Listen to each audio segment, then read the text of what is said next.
as I look at the list of committees, I don't even let that go. It's a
Thank you very much, Carlene. There are times that I feel really good about having started this little process. Then there are other times I think I have some ambivalence about it. But I would like to go back and share with you the history of this movement. I think that in 1969-70, the University of North Carolina at Charlotte was no different from other colleges and universities around the country. We were confronted by our students in terms of developing what was being asked for was relevant education relevant to the needs of Black students. So in that process, I happened to be at the university in another capacity. But because of my concern and commitment to the students, I agreed to serve as the director of a program that was non-existent. We started a process that would ultimately bring us to where we are today at the university, and that was conceptualizing Afro-American and African studies. Then we started to look around the country after we had spent something like 5 years working for this degree granting program to find an organization that could do an external evaluation. And much to our dismay, we found no such organization. So we decided in Charlotte, North Carolina, we would put on this national conference. And we really organized everything to the hilt. Greetings at the airport. We were ready for people around this country to come to Charlotte, North Carolina to hear about this great thing that had happened. And of course we sent out mailings after mailings, and of course we thought that we would certainly bring to this part of the country unique people to look at what we had conceptualized, had experimented, and had implemented. However, on the day of the conference, I think we had about 25 people from various parts of the country coming to Charlotte, North Carolina. We invited Nick Aaron Ford, who had just written his book on Black Studies, as one of our principal speakers. We invited Bob Chrisman from the Black Scholar and a number of other people. We had people from University of Mass to come in and share with us their program and look at ours. At the end of that conference, 25 little people decided that we had to do something in terms of developing some type of communication network around this country to share and to develop some type of helping relationship from people from UMass and from all parts of this country, because we were all sharing a commonality of our experience. And so that last morning, the few of us, and I can see some of the people that were there, like Wayne Watson, who is now here in Chicago, a number of other people. I don't know whether, I don't think King is here yet. But a few people who said that, yes, we will get together, we will try to develop some goals.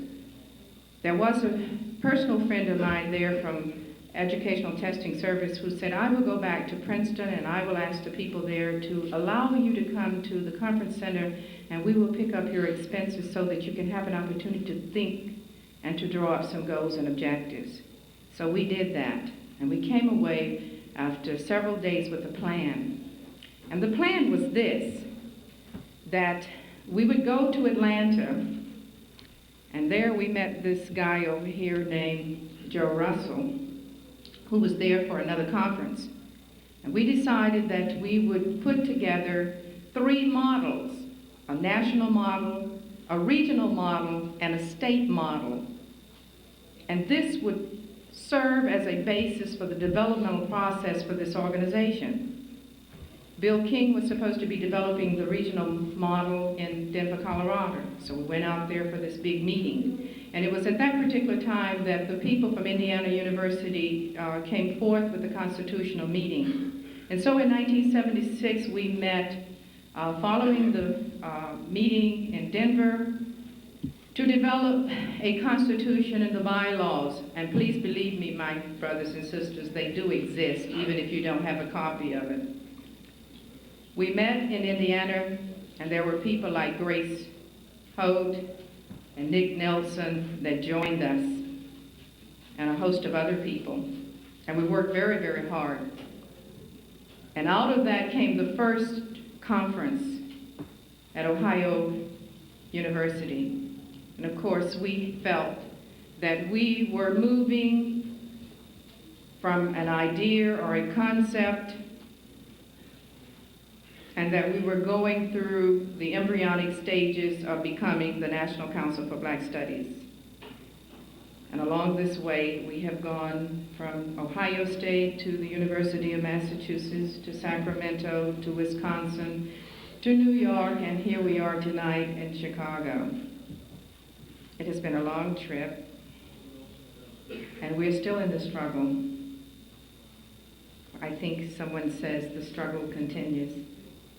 But this is an organization that must be, not only for people in the Chicago area, the Ohio area, but certainly in little areas like the University of North Carolina at Charlotte. I'm grateful for the support of many of you out there and those who are now carrying on this process. We have only just begun. Thank you.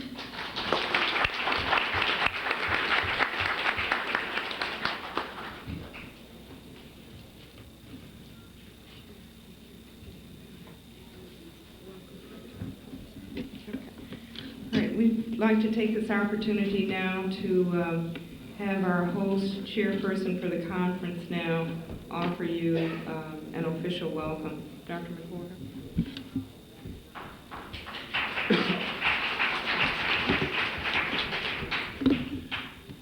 Even though I am not speaking in the order of the program as scheduled, still I think it's quite appropriate to extend the warm greetings from the University of Illinois and the Illinois Council for Black Studies.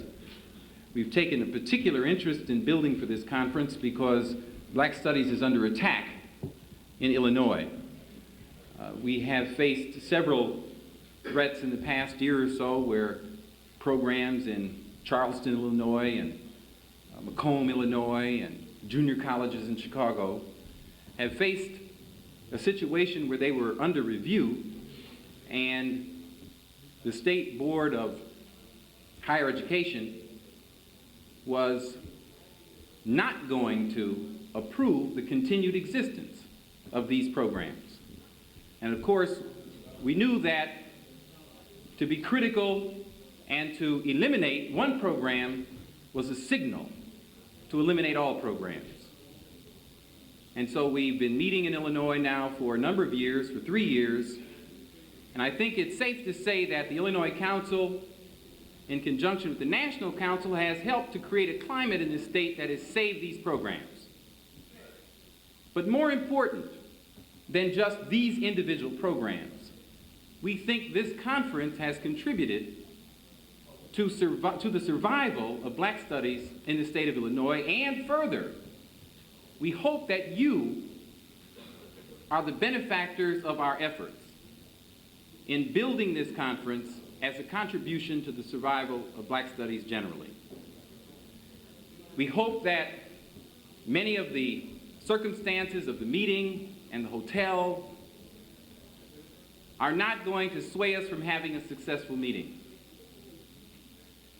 There are many people in Chicago who are aware of this meeting and who warmly welcome you and have supported the conference. And on behalf of them, many of the people you have met thus far, and I hope that you meet more of them, again, I would like to extend this warm greetings, this greetings of fraternal friendship and love and understanding, and that we might be able to have a successful conference, and that this conference can contribute to the successful continuance of the Black Studies movement. Thank you.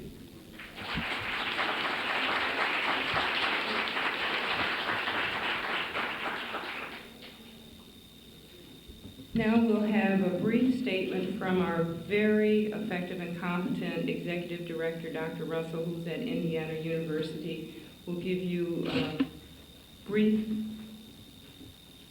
summary of NCBS.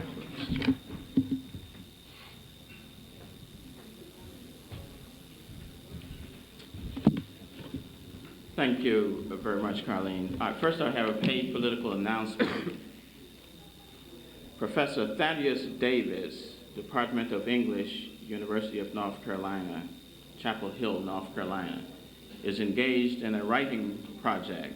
She's developing a dictionary of literary biography, Afro-American writers. And I understand that signs will be posted around the building asking persons who are interested in making a contribution to this project to contact her, and the address and information will be available to you.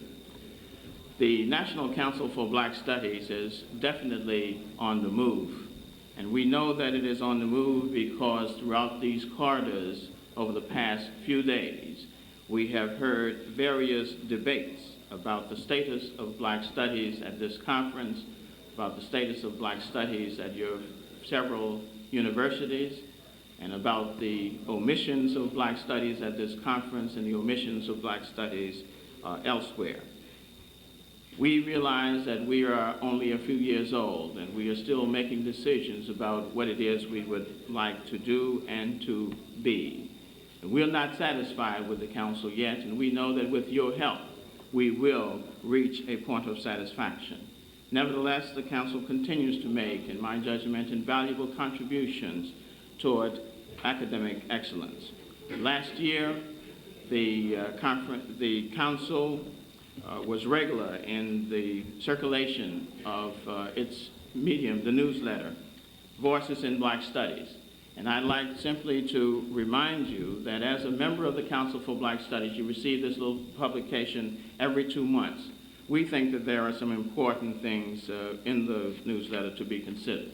First of all, we try always to kind of keep us with an update as to what's happening with Black Studies nationally. We also try to keep you apprised of new resources and opportunities and experiences that are available to you as teachers and consumers of Black Studies. And finally, we try to provide something that we call Blackboard, which gives information about the various employment opportunities in Black Studies nationally. We believe that to be an important service. And finally, last year, we were able to present, to organize, and finally distribute a little thing called Black Studies Core Curriculum.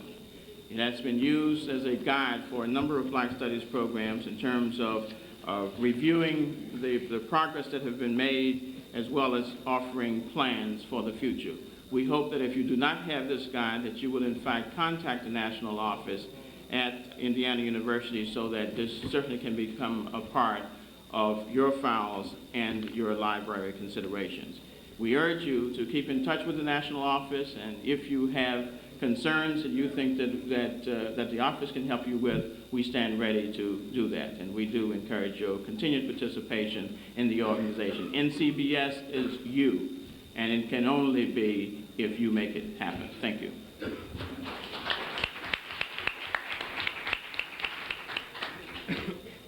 I'd just like to take a few moments as Vice Chair and the incoming Chair of NCBS, and not at this point at the transition period.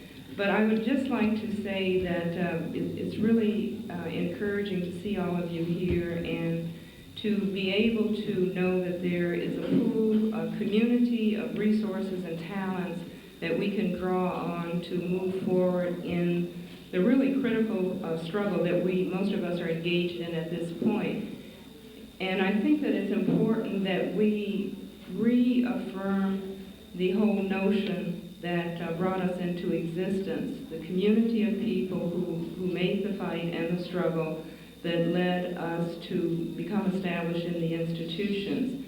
There is much that's happening in the Black world, and all of you know a great deal about it, and all of you are experts in some particular way in different aspects of the Black world. We need to draw on those pieces of resources and expertise that we have and move forward.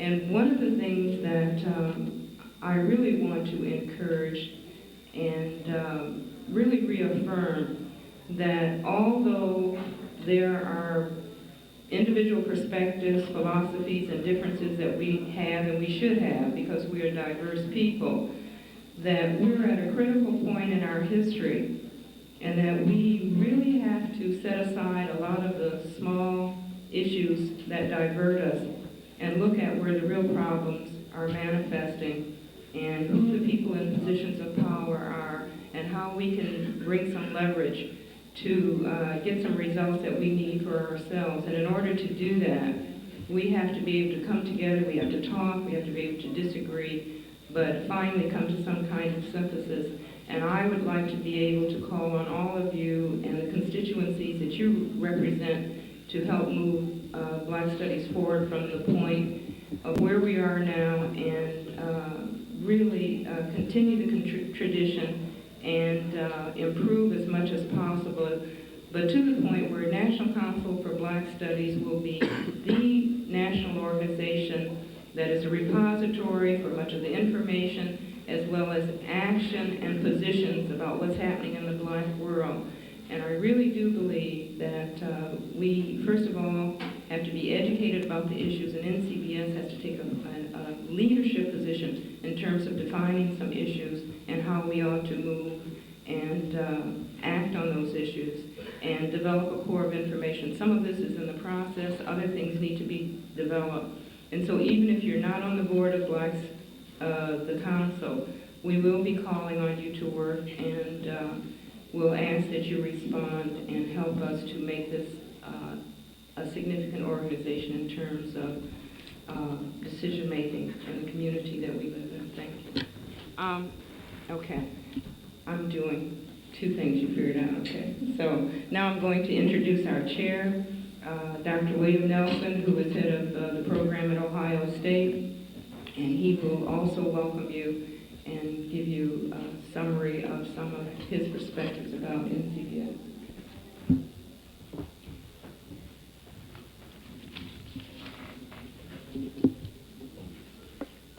First of all, just let me thank all of you for participating in our very excellent 6th annual conference.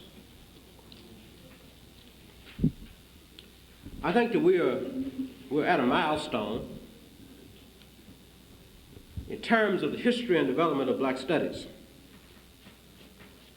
And as we look forward, I think it is also important that we look backwards. We must remember the origins of our struggle, although the struggle has not been very long.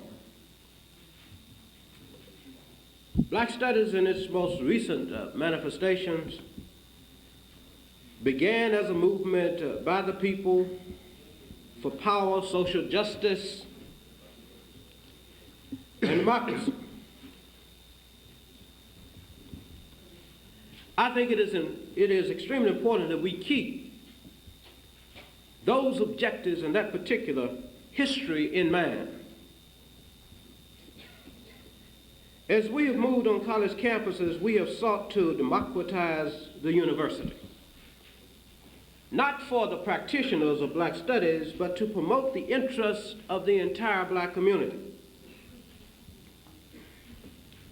Our political circumstance on campus has tended to make us look inward rather than outward. Sometimes we have come to see ourselves as isolated islands surrounded by a hostile white sea. It is extremely important that we not become too narrow and exclusive in our perspective. As long as we see ourselves isolated from the overall Black community, we are doomed to a program of limited achievement. Because it is very true that our programs have no legitimacy if they are not connected to the ongoing struggles of the broader Black community. Black Studies at this point must recommit itself to public service. This will require for many of us a change in our approach. I am deeply disturbed by the tendency on the part of some Black Studies professionals to view our positions as being just simply another hustle, a means to a materialistic end. I've even seen Black Studies faculty people hiding from students.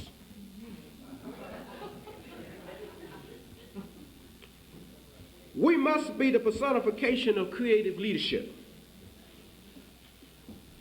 We must clarify the issues and present rational options to our brothers and sisters who are not physically present on our campuses. We must be a brilliant light pointing the way to new horizons and encouraging our people to struggle to the last. Black Studies must be a searing manifestation of the Black community's ability to exercise control over its resources and define the contours of its quest for liberation. A Black Studies program that is not socially responsible is irrelevant and destructive. A Black Studies movement that is not socially destructive is not a movement. It's a group of people coming together for their own narrow, selfish, individual purposes. So as we continue to build our programs, let us not confuse shadow and substance, our interest with the people's interest. And let us not forget the political role that must be played by all institutions that pretend to represent the authentic interest of the oppressed, rather than the illegitimate claims of the economically blessed. In the words of the poet Marcus, we are blind until we see that in the human plan nothing is worth the building if it does not make the man. Why build we cities glorious if man unbuilded goes in vain? We build the world unless the builder also grows. So we must continue to move forward, not by ourselves in isolation, but with the total support and in the interest of the collective Black community worldwide, and indeed in the service of the interest and the future of all mankind. Facing the rising sun to a new day begun, let us march on till victory is won. Thank you very much.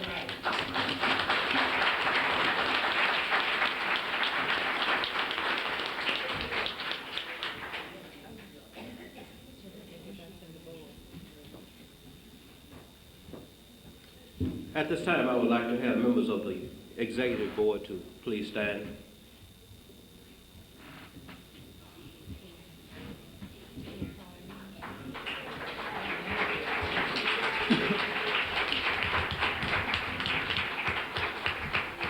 Thank you very much.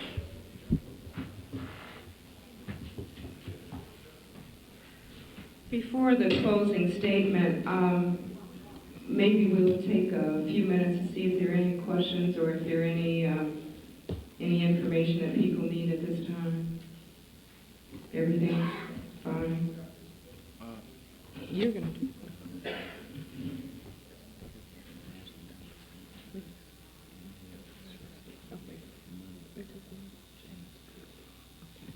Is James Early in the audience? It's from the National Endowment for the Humanities, and he'd like to share some information with the group about some availability. I will be very brief. I'm suffering from a cold, and I'm going to be around until Sunday morning.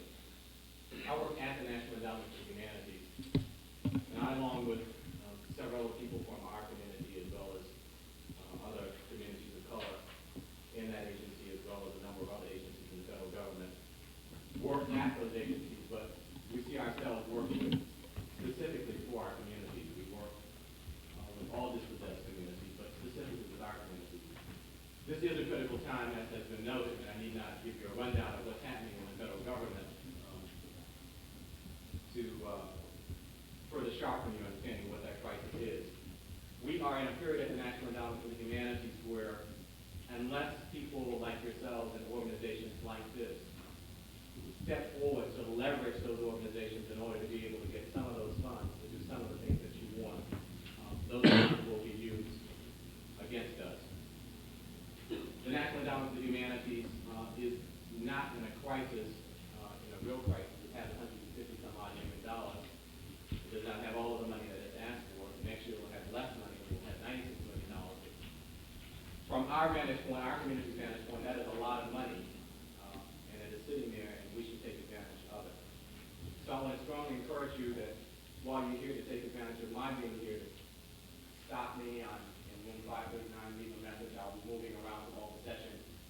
There is free information down in the dissemination room. I'll have a sign-up list, and I'd very much like to talk with you and try to find out how I might help you do some of the things that you want to do. I want to be clear that the National Endowment for Humanities will not help you do exactly what you want to do. However, there are ways for you to take advantage of those funds to move towards some of your goals. And in closing, I just want to quickly announce an upcoming proposal round that I think is extremely important that people from our community take advantage of. At least we see some of the same kinds of history written that has been written, and it will be used in a very political way in this period. There is coming forth a special planning grant announcement in the amount of $25,000 for planning. No matching funds required. It's to look at the bicentennial of the American Constitution. Non-profit organizations and institutions which have the following characteristics: either alone or in collaboration with others. Resources in the humanities, particularly the disciplines of jurisprudence, political theory, philosophy, U.S. history, literature, and European intellectual history, and literature, art, cultural anthropology. Organizations or individuals coming together to form networks must have the ability to reach large regional or national audiences. This is not an academic or inside the academic career program. It's for the public. You're being asked to look at the concepts undergirding the Constitution to elucidate its intellectual origins, etc. I anticipate that if we don't get inquiries from our community, that we'll see the standard American historical approach to the founding fathers and the good things that they had to say about this republic. It will not deal with the color of the Constitution. It will not deal with the inclusion of women. It will not deal with Native Americans, etc. So that I think there is an opportunity for organizations like this to come together and to take advantage of that program. You may do that either as a national grouping, or you may do it as a group of history or Afro-American studies departments or Black studies departments. You may do it as civic ideas you have, I think there is a way that I can, along with others, can help you frame it in the community. So that, again, I would encourage you to seek me out. I will be seeking some of you out to have discussions along this line. And I told you, Bernice Reagan is here, who was she's director of the Black American Cultural Program at the Smithsonian Institution. She has a very important project called Voices of the Civil Rights Movement. I would encourage you to speak with her not only about that project, but how she was able to work in conjunction with Howard University to ultimately get a total of $400,000 to take that project on the road to the key communities in which the civil rights struggle took place in the South. So she is another resource here that you might take advantage of. Thank you.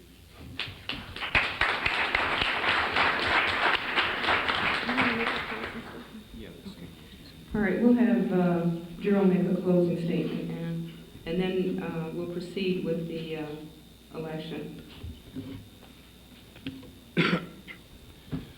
When our chairperson developed this agenda, I wasn't quite exactly sure what I was going to say, but it seems to me at this point that there's some announcements I should make since there's a relatively large number of people here for the conference. The first thing I think is important is to remind everyone of the slogan that we put forward in the newspaper that everyone has seen. We may not have it all together, but together we can have it all. Build unity in the 1980s. We tried to build this into the conference so that some of the things we haven't announced, I think, properly, so that people haven't been able to take advantage of it. What I'd like to remind people is that we do have a conference hospitality room so that in the afternoon we have a cash bar on the 11th floor that would enable the conference to partake in some relaxed conversation unto itself. So that I would encourage you to use that facility. Also, we've had some discussion from the exhibitors that to encourage people to play more of an active role in interacting with the exhibitors. Again, the question of unity, we have a market section, and then there's also a very extensive section of publishers and bookstores, and I would encourage everyone to actively contact all the people there and collect the information and so forth. There are three other quick announcements I want to make with regard to the conference, because there's certain aspects of the conference that actually qualitatively are very important but have not received the kind of publicity that is actually warranted. Tomorrow morning, there's a very important session on culture that I would hope that everyone would check out in the program and attend at 8:30 in the morning, having to do with culture.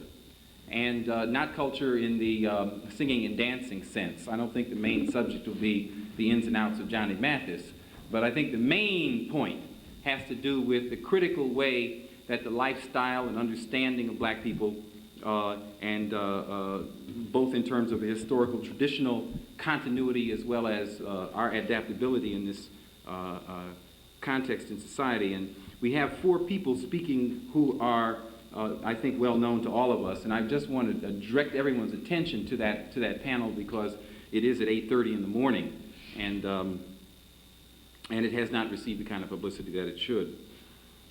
We also have one on Saturday morning that having to do with the social responsibility of the black intellectual. Tomorrow morning there will be presentations by Amiri Baraka, Geneva Smitherman, Maulana Karinga, and Eugene Redmond. On Saturday morning, there'll be presentations by Vincent Harding, Howard Fuller, Owusu Sodoki, Bill Sales, and Jack Odell. Lastly, if you check pages 68 and 69 in the program, you'll see that there are regional meetings planned tomorrow afternoon at 3:30. And these really are very important meetings because it has to do with building the organization at the local level. And I'd check that out, and hopefully everyone will attend. Again, I think that what we've tried to do is to put forward a slogan and then bring it into some reality. And I hope that you can think about it and perhaps even use it in your own work. Because we may not have it all together, but I think it's quite clear that together, in building unity for the 1980s, we can have it all. Thank you.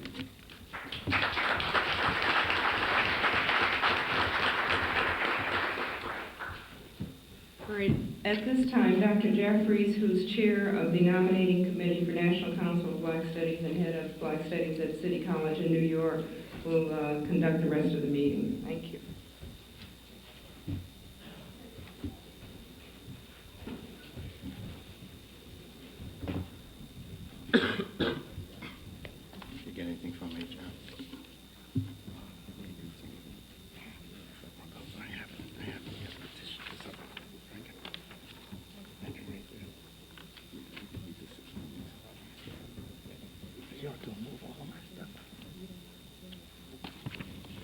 Good afternoon or good evening. It's a pleasure for me to be at this point in dealing with the election process. It has been something that has been going on for the last several months and has been very intense for the last couple of days. So that I'm glad we've reached this point where we will be deciding on the future leadership of the organization. When we finish this process, however, I'll be involved next month in another process, which I hope will not be as intense. That will involve the transfer of leadership from another sister association, the African Heritage Studies Association, because we have our elections in April, when we have our joint conference with another sister organization, the National Conference of Black Political Scientists, and that'll be in New Orleans, April 21st to the 25th. We'll have information on that in the back of the room and downstairs. But as you know, we are at a crucial point. Each 2 years, we vote for our leadership. The vice president elected at that time becomes the president of the organization. And so this is a crucial and decisive point. We hope that it is also a turning point for the organization in that we can have the type of election which we're having today, which is very strongly contested by 2 candidates for the vice presidency. And no matter what happens in the election process, we hope that the commitment that all of you have had to the struggle of our people to establish a liberating process in the academic and intellectual field remains as firm as it has been to this organization. And no matter what happens in this balloting and election, we will continue to have your hearts, your soul, your money, and your support to continue the struggle that we're all engaged in. So that's one major plea that we have to make. As a part of the election process, we have bylaws, constitutional provisions, and procedures and precedents that we have followed. The election process involves a 3-way flow to get candidates. Number 1, there is a petition before the election, which involves submission of names with 10 bona fide members supporting that petition. By that process, this time we had no names. The second means of getting candidates for the offices involves names surfacing from the election committee after contact with scholars and friends of the organization about possible candidates. And out of that process has come for the office of vice presidency, of the vice president, 2 names that you have on the ballots before you. One, Dr. Gerald McWhorter, in brackets, Abdul. The other, Dr. Philip T.K. Daniel. For the office of secretary, we have Dr. Charles Henry. And if you will, strike the name of Dr. Eleanor Smith. She is a sister who has been a part of the development of the organization, but has taken on major responsibility at her institution in Cincinnati. And she did not feel at this time that she could accept the position, but will continue to work with us. So for the office of secretary, the second process produced 1 name. The third way in which candidates surface for the organization is through nominations at the annual conference and the business meeting for elections, including nominations from the floor. So that will be part of our effort tonight. Those candidates that you feel will be able to make a contribution to the organization will have a chance to have their names placed on the ballot. To clarify the problems that organizations have when members' vote is diluted by a process in which non-members participate, we have had it wasn't a stringent process, but we've had at least a disciplined process of checking on membership and making sure that it's current and that you are duly correct credentialed voters. So we want to apologize for any delays that we may have had in this process, but if we had not had it, and if we had not shown the integrity of checking the membership, we would have been subject to a lot of criticism as an organization. And I feel proud that this organization did go through the process to make sure that things were correct. On the floor, during the election, we have a process which involves the candidates being nominated and having a chance to speak before you. And so at this time, I would like to read the names of the people nominated for the positions of Vice President and Secretary, and then open the floor for nominations for these positions. And we will have a statement read about each candidate, which I have, and we will have a 1-minute statement made by the nominee and the nominator and the seconder for candidates coming from the floor. Let me go over that again. For people who came out of the process of the election slate or the election nomination from the committee, a short statement, summary vita, will be read, and they will be able to make a 5-minute statement. For people nominated from the floor, we need a 1-minute statement from the nominator and the second about the candidate, as well as the 5-minute presentation. So if, Madam Chair, if we're in order, we can start the official process.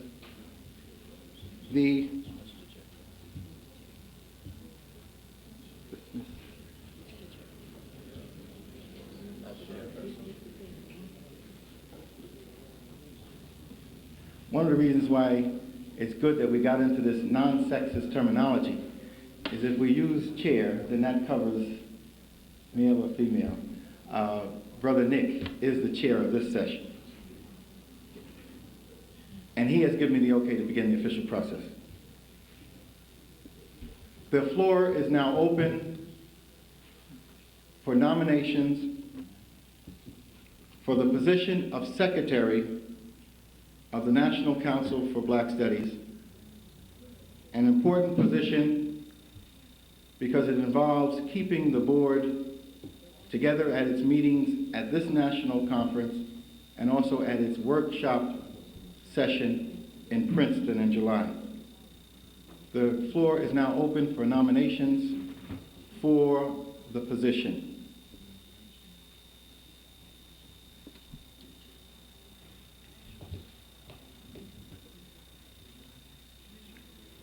If there are no nominations, the name of Charles Hendry, Dr. Charles Hendry, has been submitted by the election committee.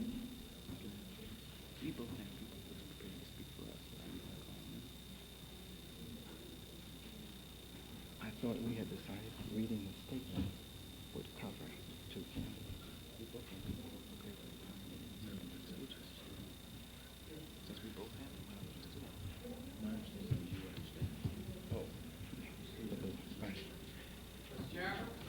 If there are no other candidates for the position,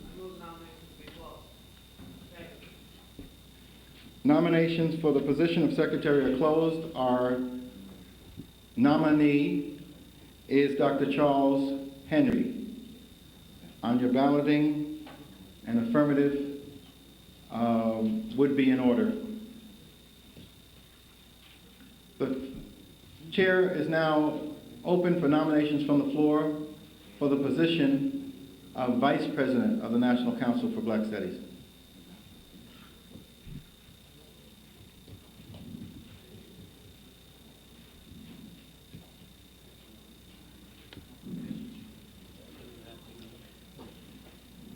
I move that the nomination be closed of the said two names. It has been moved and second that the nominations be closed for the position of Vice Chair.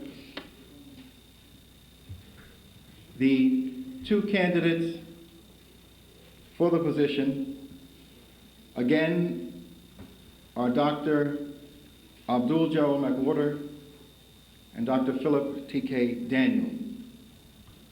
The process that we adopted was to have a statement of 100 words by the candidates to be read at the annual meeting and to be followed by a presentation of 5 minutes by the candidates.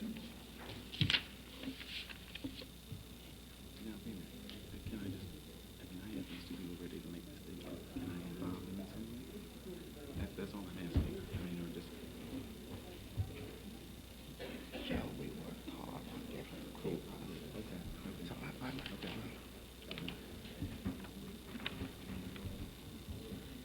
Here, start here. Right. We feel. Most of you have a good knowledge of Brother Abdul, and we have a statement that I'd like to read.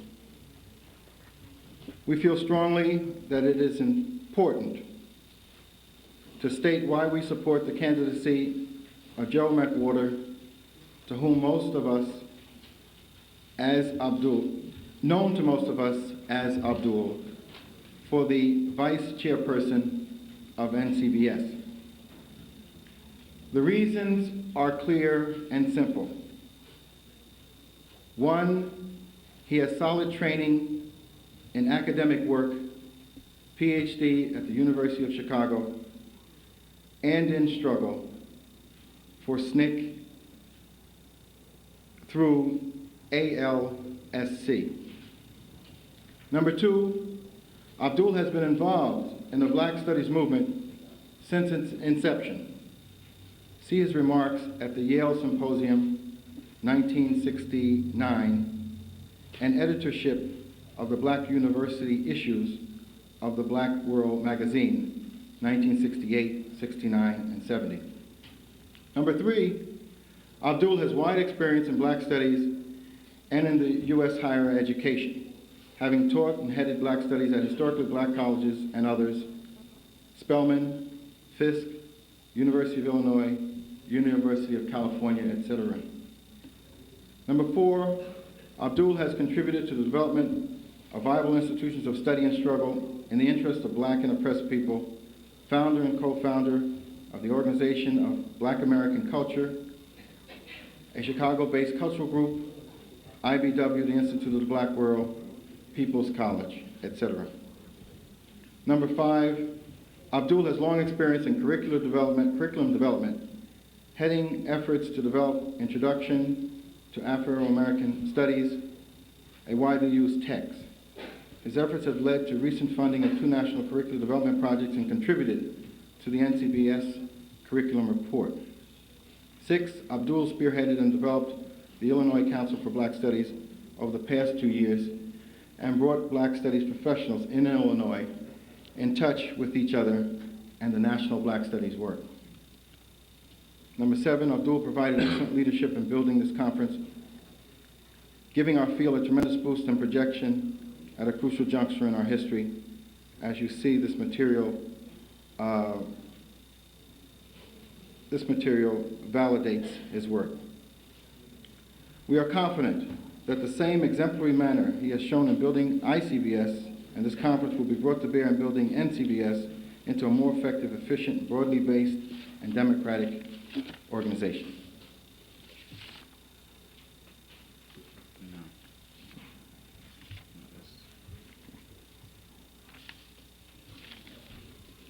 We have a statement from TK. All the constituencies of the National Council for Black Studies are currently under siege. The black community, already suffering from years of recession, is now in the midst of a depression brought on by the super capitalist trappings of Reaganomics. Black college students, the fastest growing college population in the 1970s, have had their numbers reduced or moderated in the 80s as a result of cuts in government-sponsored scholarships, grants, student loans, and work study.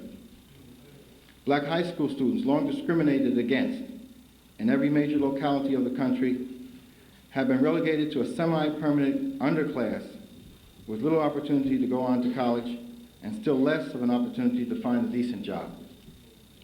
Black scholars face constant uphill battles for tenure in all institutions of higher learning, and many of those who have achieved tenure have turned their backs on the black community. T.K. Daniel, director of the Black Studies program at Northern Illinois University, an associate professor of history and education, secretary, the Midwestern Regional Representative, and founder member of the National Council for Black Studies, has been and is currently dealing substantively with all of these issues. In his weekly radio program, the Black Studies Broadcast Journal, he has presented various editorials on the devastating consequences of the Reagan platform on the black community. These editorials and other research greatly aided Congress people, both statewide and on the national scene, to map strategies running counter to the Reagan proposals. Efforts at the grassroots level extend to the Garvey Youth Council on the west side of Chicago, with the idea that the only way to counteract Reaganomics is to create black-owned, operated schools and businesses. TK has been working with the black college students for 15 years. At the University of Illinois in Urbana, he started the first black student organization in the residence halls. As director of the Center for Black Studies in Northern Illinois University, he created the Black Student Union, the African Student Association, Black Graduate Association, and 3 black organizations emphasizing business, medicine, and communications. He created fellowship and scholarship programs geared specifically toward black students. He also participated in every aspect of the university having to do with black students' welfare, including admission, readmission, impacted programs, and financial aid. TK has received countless awards from students for personally nurturing their careers. The plight of the black high school student has been a subject of TK's research for many years, emphasizing the city of Chicago and the state of Illinois. TK has noted the perpetual discrimination suffered by black students over the years and the impact this has had on their education and general welfare. He currently works with black high schoolers in Chicago and in area schools as teacher, counselor, and recruiter to the university.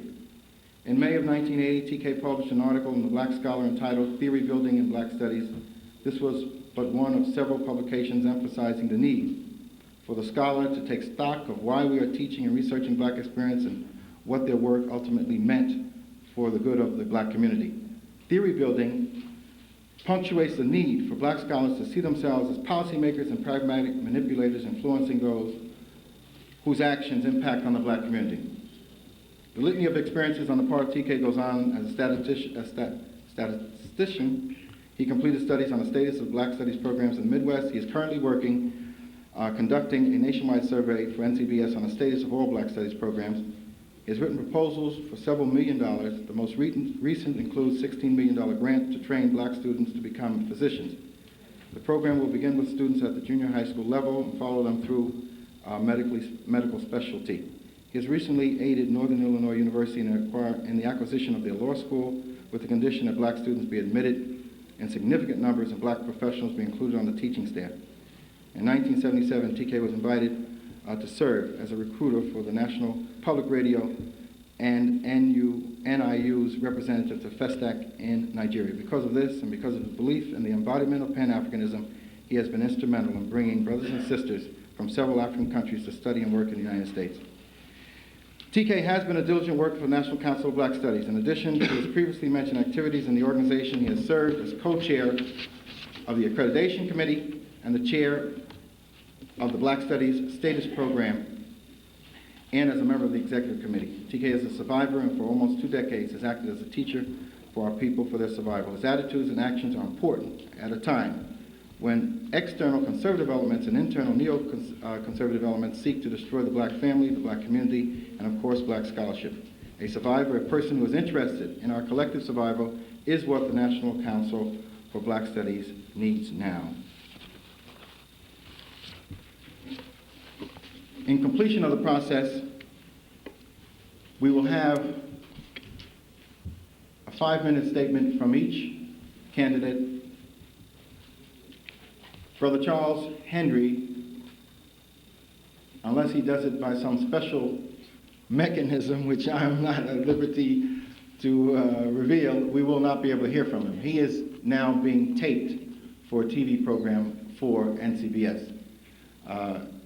And since he is the only nominee, I think a statement from the brother is not necessary.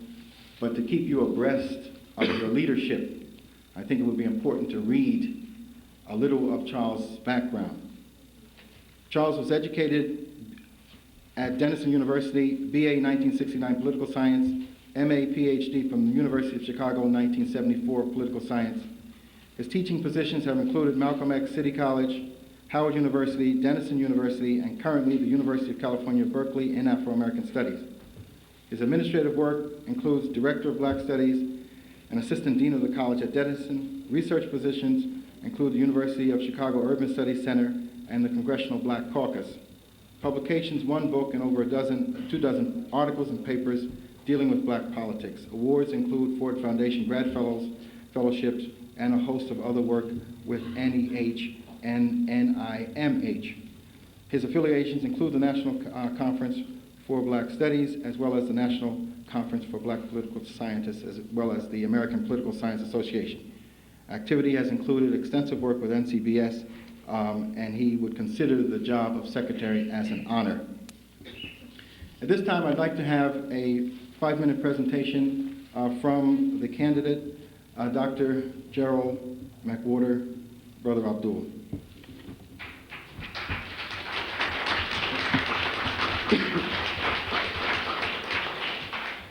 First of all, let me say that the nominations process is a little different than I had anticipated. I had prepared to have a nomination speech and a seconding speech. However, I think that certainly what the committee has finally decided upon is quite adequate. Obviously, this election occurs at an important time in the life of black studies, in the life of black people, in the conditions of this country and countries throughout the world. And I think the importance of this small talk is to point to certain key issues which I think are on your mind, which have been talked about in the conference. And I think everybody knows that I am not exactly a person who is known for, I'm a person who's known for speaking his mind. And I think that it's very important that when considering me for this office, that I speak my mind very clearly. The first point is that I believe that the road forward is in building a united effort.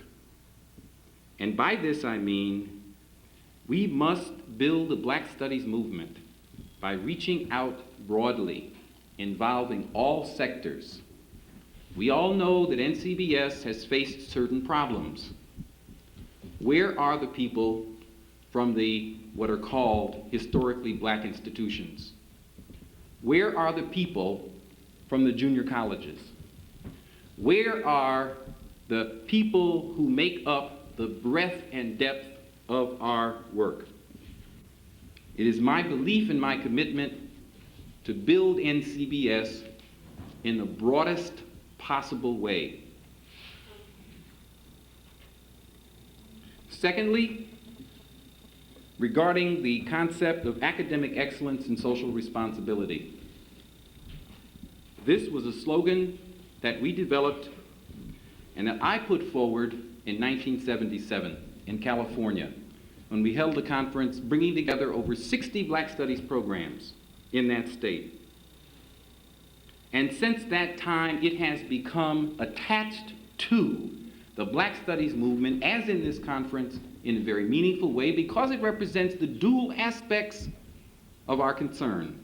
On the one hand, developing tools of scholarship. On the other hand, developing those tools in such a way that they aid and contribute to the liberation struggle of black people. Academic excellence and social responsibility, key to our forward motion.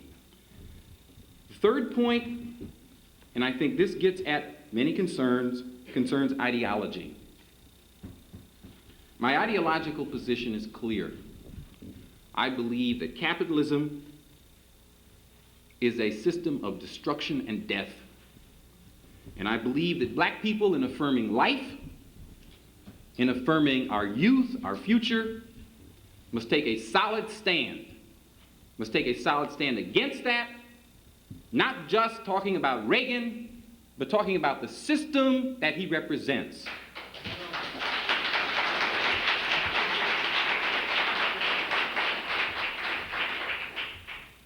And yet it must be obvious to everyone who examines this conference that ideology is not the way, it seems to me, for us to primarily build the Black Studies movement. But it's within that you must be clear who I am. It's not a mystery to anybody. It's clear. And yet the politics that we represent, that I represent, are broad. Our politics of unity. That should be obvious from the way the conference has been built. This is the broadest conference in the history of NCBS.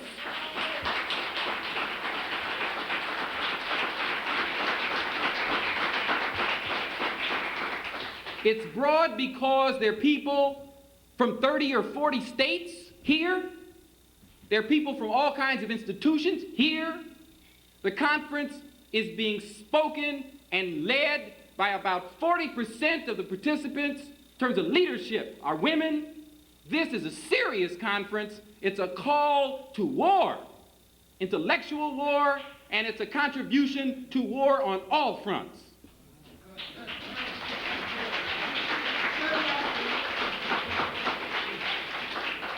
You see, I think politics is key. The practical building of unity is key. Transforming the world is key. Making ourselves realize who we are really is key. We're not poor and weak and tired and ignorant. We're strong. We're capable of doing something beyond our dreams. I spoke to some students this afternoon, and I told them this. Of course, Muhammad Ali had a hell of an ego. He said, I can beat anybody up. And pretty much did it. And the fact is that some of what we've done in this conference, I think, might relevantly be called the state of the art. Think about it. The state of the art. And it's an art we all helped create and can share, not just this year, but we can build an organization to continue it from now on. We're building in Urbana. You've seen the table. We're building in Illinois. You've seen the results. And we're building this conference. Because a vote for me is not a vote for just me. It's a vote for the work in Urbana. It's a vote for the work in Illinois. It's a vote for the conference that you are attending.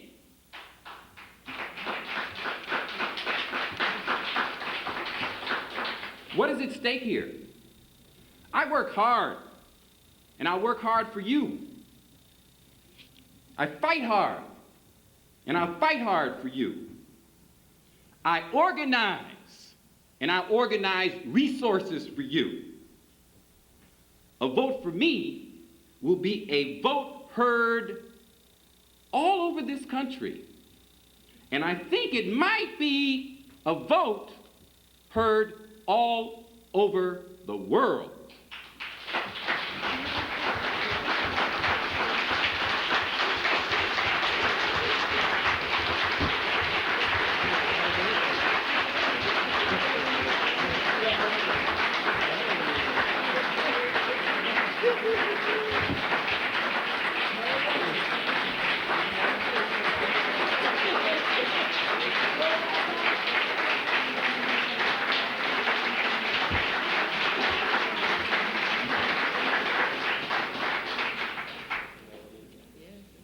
least we heard it here. I'll do it.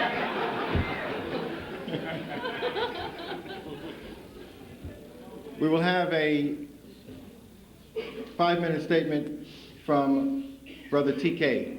Daniel.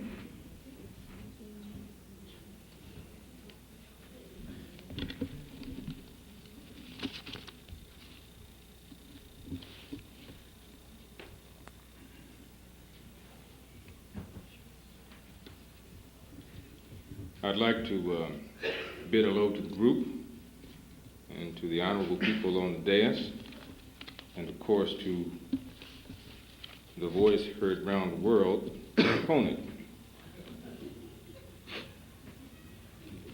Those of you who know me know that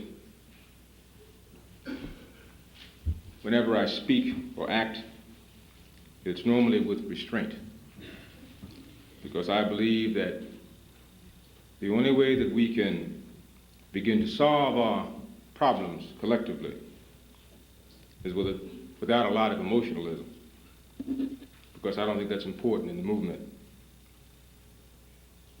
But my comments tonight are divided. I want to speak about the thou shouts, and that is the needs of the black community, black students, black scholars. But I also want to speak about the thou shalt nots. That is what the National Council for Black Studies does not need. The former comments come as a consequence of being a pioneer in black studies. And one of the members, the original members of the National Council for Black Studies. The latter comments come as a consequence of watching individuals use and abuse such organizations to meet their own ends. You'll pardon me, I feel uncomfortable standing up here at the podium. I'd much rather be down here. All right. My accomplishments have been read to you by this brother Len Jeffries. You can see that for the past 15 years I've been very much involved in the black struggle. First, simply as a member of the black community, using the vehicles of power to try to talk and understand the black community. And therefore, I put together a radio program called the Black Studies Broadcast Journal, which has been on the air for the past 7 years. And in that program, I make an attempt to try to understand what's going on, to articulate our position to the black community and to anybody else who will listen. But more importantly, to take that vehicle and to try to use it constructively against those forces which make an attempt to impact on the black community. As a teacher, I've taught at several levels, beginning from Head Start on up to the college level. And I feel as though I have an association with what happens with students in this country. We're not only being impacted at the college level. Look what's happening to high school students. I've taken it upon myself as a researcher to show the discriminatory legacy, the historical legacy of what's happened to black students, for example, in Chicago over the years. One of the things I brought out and reported to authorities in Chicago was the fact that even the concept of fight originated in Chicago as a consequence and as an act against the education of black high school students. It shows that why we have today in the city of Chicago, in the city of Detroit, in the city of Philadelphia, and all the other major cities in the United States, what we are facing today just come about as it was intended. As a member of the National Council for Black Studies, I've taken it as my charge to research what's happening, the status of black studies in the United States. First at the regional level, and now at the national level. And anybody who's talking about changes in black studies must first reckon with this kind of research. Because we have to find out what's been happening with our black studies program. How many have been originated? How many we still have? How many have gone by the wayside? We must also speak to the fact that we call ourselves scholars, and yet we have done little in the way of building theories in black studies. And if you read any of my research, you know that what I've tried to do is to deal with theory building, to build blocks, to try to tell scholars how we should apply our research. And what that means is we are not just objective individuals on the scene. What we are policymakers and pragmatic manipulators. In other words, we must feed information to those who make the decisions, and we must be particularly involved in the decision-making process ourselves. All right, that's my platform. There's one other part of my platform you should know about. Over the past couple of years, I've taken it upon myself to try to develop expertise in development. And what that means is Black Studies programs and the National Council for Black Studies must have its own money. So we are no longer dependent on other individuals for our welfare, so that we are no longer dependent on any one individual or any one program to put on conferences and to tell us how we need to run our business.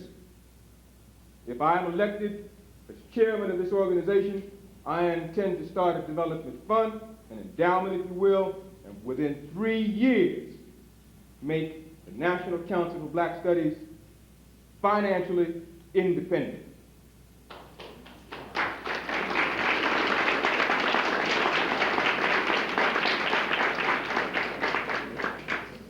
That moves me into my thou shalt not section.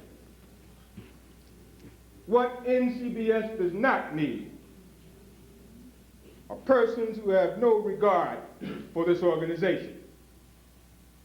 What NCBS does not need are persons who lack any inkling of the vistas that this organization can attain.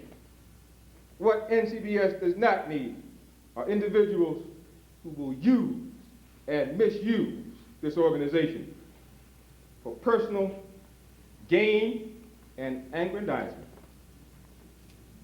What this organization does need are people who can put black studies back on the road to recovery, to place into perspective our goals, our objectives, and to give our community, our programs, and our students something to look forward to. I believe I can help attain these goals. One last thing. If you vote for me, look forward to some change at the highest level of the organization. With all due respect to the NCBS board, we need to get ourselves together. We need to revamp our processes and procedures so that we don't continue to apply Band-Aids to open wounds. We need to shore up our bylaws, eliminate indecisiveness, and get down to the business of making policy for our constituency. I need your vote to begin this process. And I believe we can attain these goals, and I do believe I'm the best person to help start it. Thank you.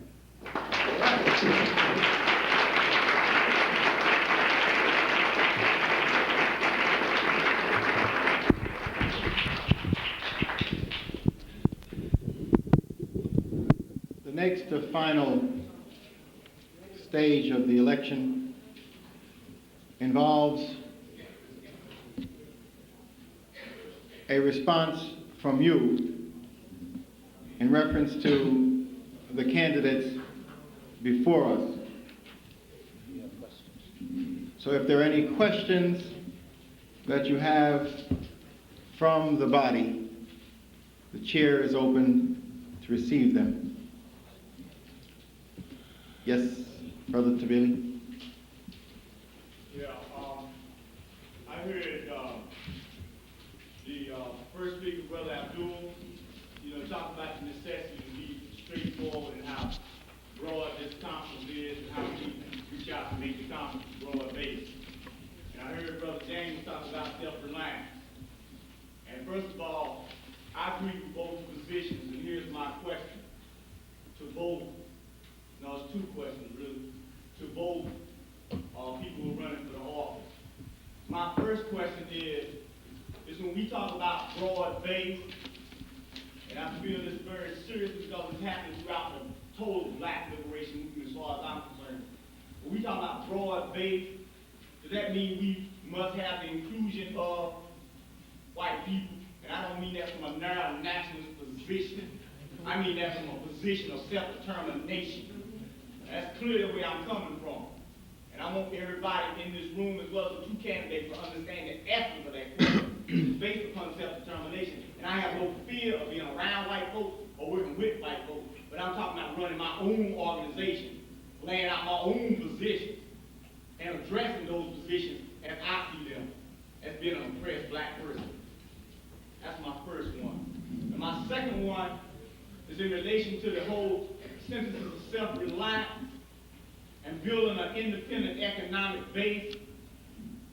Do you see also building a cultural base and a community activist base to really bring that money from the bottom up and have black studies where it started out from, the community?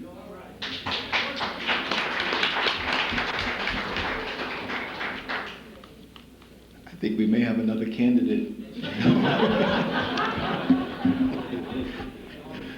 Brother Abdul, can you respond briefly? It's obvious I'm suffering from a cold, but let me struggle through this. I think the best way to answer the question is not really on the basis of rhetoric, because after all, slick words, rhetoric, oftentimes represents an illusion. Let's turn to practice. Let's turn to results. Let's turn to what actually has been done, say, over the past 10 years. I'm director of a Black Studies program in the University of Illinois. And we have a program where all of the clerical staff is black, all of the non-academic professional staff is black, and all of the academic staff is black.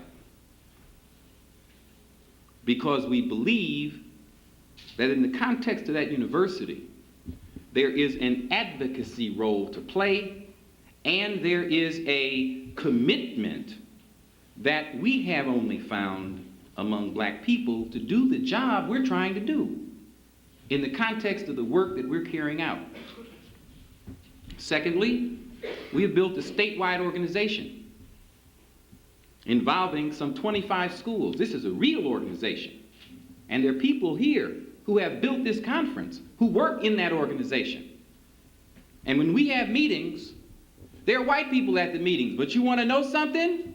There are white people who represent the government who's trying to cut the programs back, and the people in the room that represent the membership in the organization are all black and are jamming the people who are taking away the money. And if you talk to these people, you will understand that that's the kind of meeting that heightens the political consciousness. ICBS is an organization rooted among black people. This conference is another example. Everybody in this conference is not black, but overwhelmingly, the people in this conference are black. With regard to the second question, many of you know, with regard to culture and with regard to self-reliance, something about Timbuktu Bookstore. Timbuktu Bookstore was created in Atlanta, Georgia. It found a home in Nashville. It found a home in Riverside, California. And it now finds a home in Chicago as an independent center of culture and learning. And I believe many of you have gained from that institution. That is simply one of the many institutions that I think I have participated in as a matter of practice that reveals my commitment to self-reliance, my commitment to building institutions rooted in the black community, where black people, out of our pockets, we run Timbuktu, out of our salaries. We run it because, and we go into debt, but we do it because in the community, a bookstore is an oasis. That's what Ellis was, that's what Vaughan was back in the 60s. Those were oases where people would come to link up with the black intellectual tradition. That's the black studies in the community. We got people from the projects who come and put dollars down on those $5.95 books for their kids, and come in and pay on those books and get them for their kids. And we're gonna start circles where we're gonna produce our own literature, and we're gonna mimeograph our literature. Y'all see our newsletter that comes out of Urbana. You know the Afro Scholar. Now it could be slick. We mimeograph it. It's called labor-intensive productivity for ourselves. Y'all know what we're doing.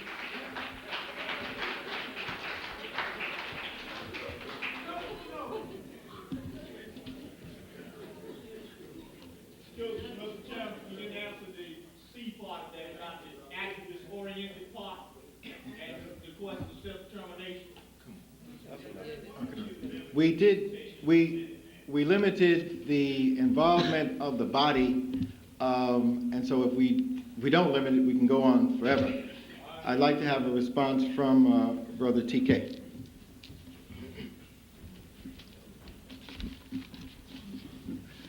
Let me see if I can answer that part of the question first, brother.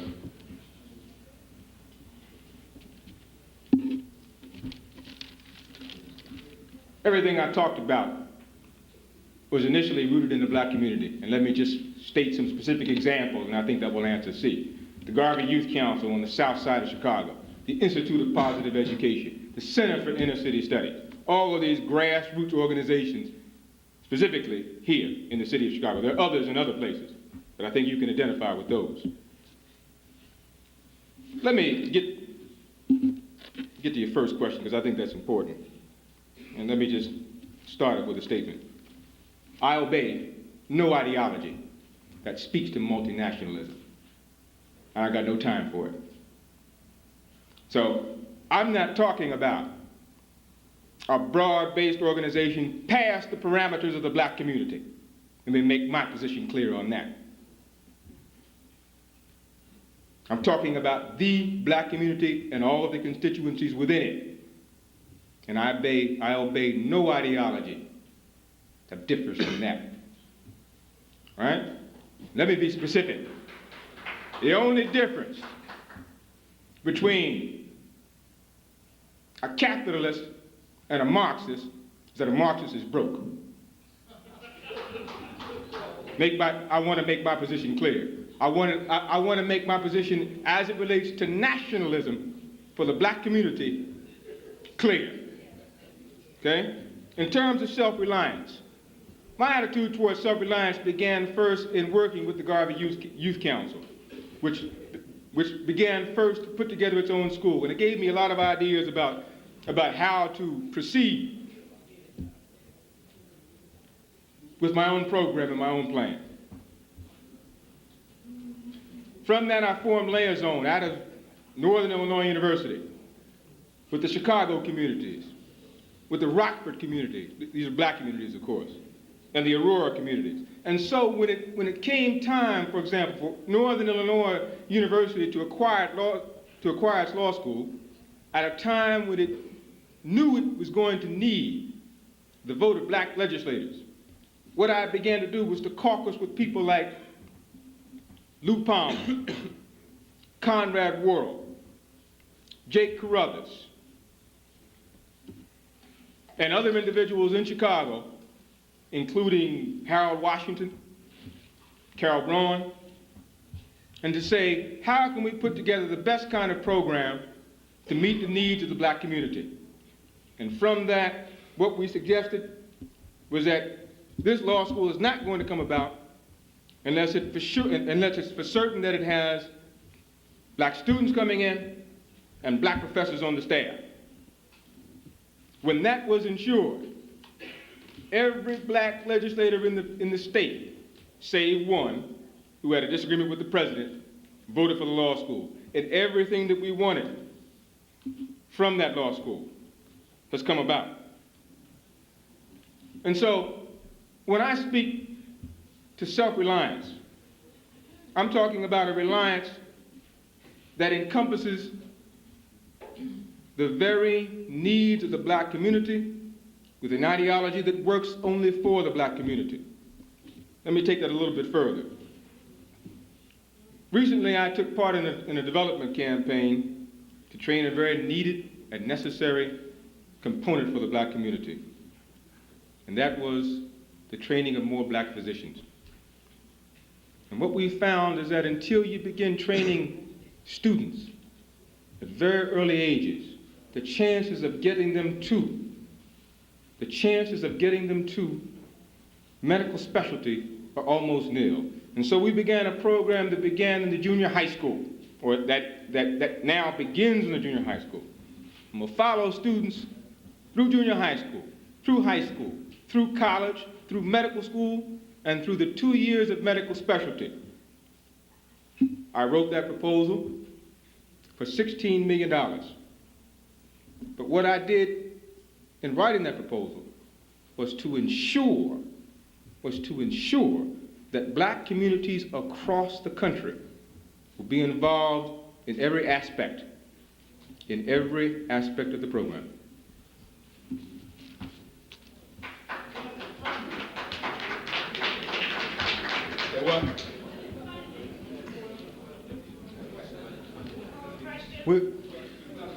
We'll have one more question, and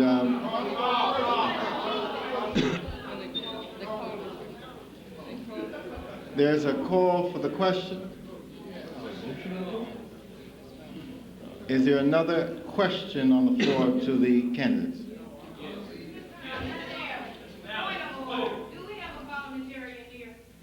Call for the question requires that be acted on, and what you're acting on. Well, we are not having open balloting, we're having a marked ballot, right? But I'm saying, when somebody calls for the question, if that's been second, you have to deal with that immediately. You can't deal with anything else. So you have to act on that. And the call for the question means that Do we have a parliamentarian here? I'm acting as a parliamentarian. And that's the rules. You can check Robert. So what you have to do, if that's been seconded, is move to close the discussion. That's the call for the question. Paper ballot? Pardon? With a paper ballot? Calling for the question.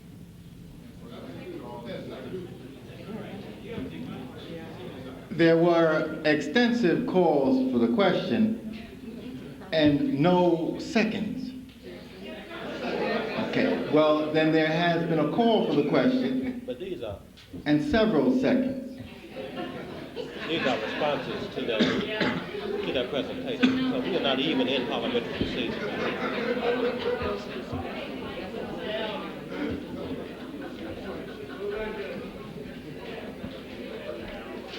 It appears that the hour is late.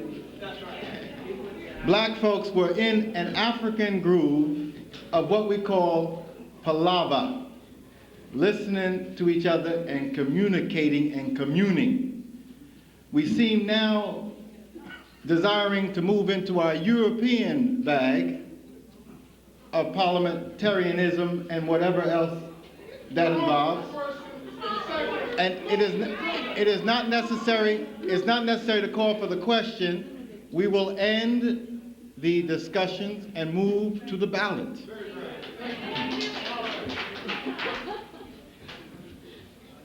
If you have your pencils,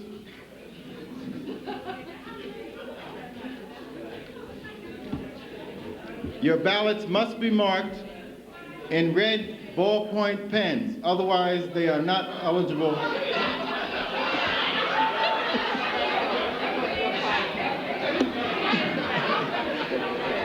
Please mark your ballots and they will be picked up.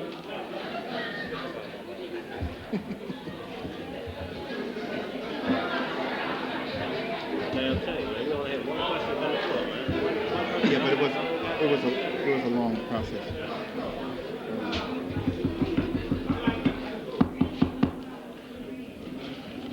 Could we please, have your attention, commitment, and discipline so we can finish the process And will the election committee begin to collect the ballots so we can have the counting? No, I would have, in other words, have the people remain in their seats, and as you come from here, walking back, they can deposit them. We still have our black church experience. Brother, come on up in the front and then go down the aisle.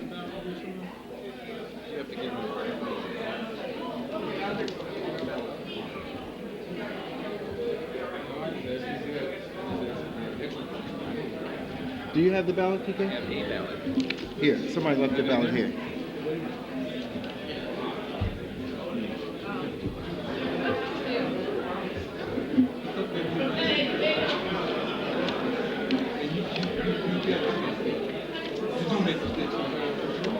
Okay, you all can vote for yourselves.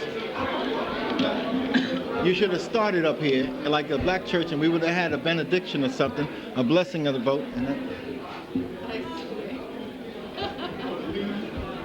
Wait a minute, man. Yes, sir. The worst night I ever had this much mess.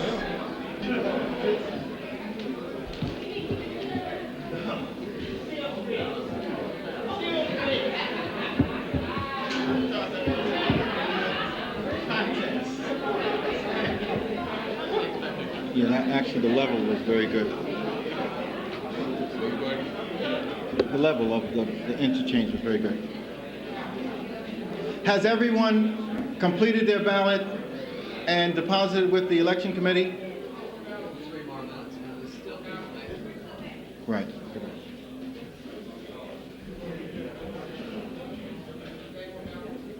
An important announcement while you're making your ballots. We have communication from one of the leading intellectual, scholar, activists in the black world, Dr. Cheikh Anta Diop from Senegal. He was scheduled to come to the U.S. in April. He's pushed back that date to May. And we will hope that when he comes, he can make a tour of several of the important black communities, including Chicago. And so we'll be communicating with you to develop something meaningful here for him when he comes. Who got ballots?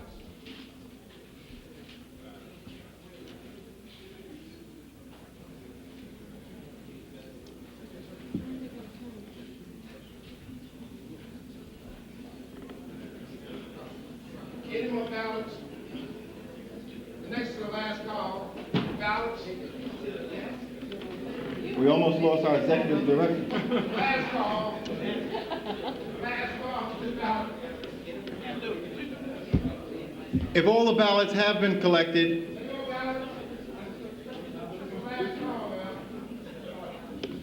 the committee should begin the process of counting. We really want to thank all of you for your patience and for the participation in the process.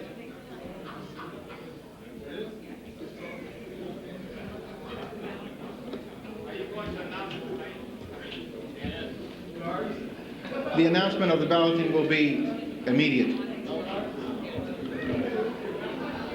The ballots will be counted and verified, and you will have the results.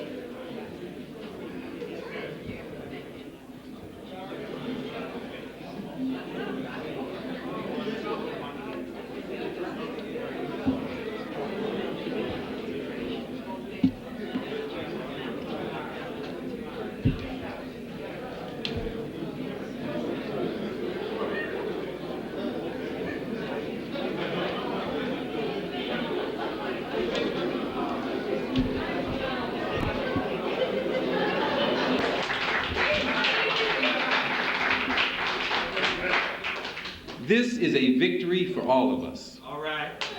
For all of us. The only other thing I want to say is to invite everybody to come to the reception in the Boulevard Room and to celebrate this victory. Thank you. What